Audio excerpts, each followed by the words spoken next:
Pakistan peoples party जे अगवान मखदूम जमील जमा जे संदसि रिहाइशगाह कासमाबाद ते प्रेस कॉन्फ्रेंस। रिपोर्ट मंजूर कालरो।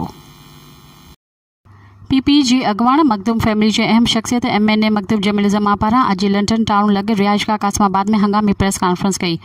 मखदूम साहिब पीपी के पंजाब में मजबूत करण ते ज़ोर ॾींदे चयो त गुज़िरियल इलेक्शन में पार्टी चेयरमैन बिलावल भुट्टो ज़रदारी जी शिकस्त ते पंजाब जे कंहिं बि ज़िम्मेवार उहिदेदार पंहिंजी नाकामी खे तस्लीम कंदे इस्तीफ़ा ॾियण गवारा न कई। जहिड़ो कर बिलावल आम रहनुमा हुजे जो इन शिकस्त खे रवाजी सम्झी वियो। पंजाब जेको क़ौमी असैम्बली जे सीटुनि लाइ अहमियत रखे थो, जेको माज़ी में बि पीपी जची अवामी सियासत जो गढ़ हूंदो हो, इन सूबे मां जहिड़ो कर पंहिंजनि तरफ़ां पीपी जी तॾाह वेड़ कराई पई वञे।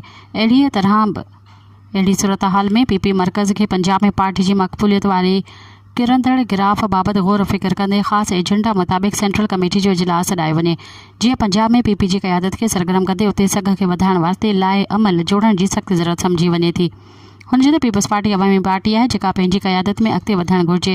हिकु सवाल जे जवाब में मखदूम जमील जमा चयो त हाल ऐं मखदूम पीपी सां पंहिंजनि बुज़ुर्गनि वांगुरु सदाईं गॾु रहंदा ऐं पीपी में रहंदे हक़ सच जी ॻाल्हि करण खे अहमियत ॾियां थो।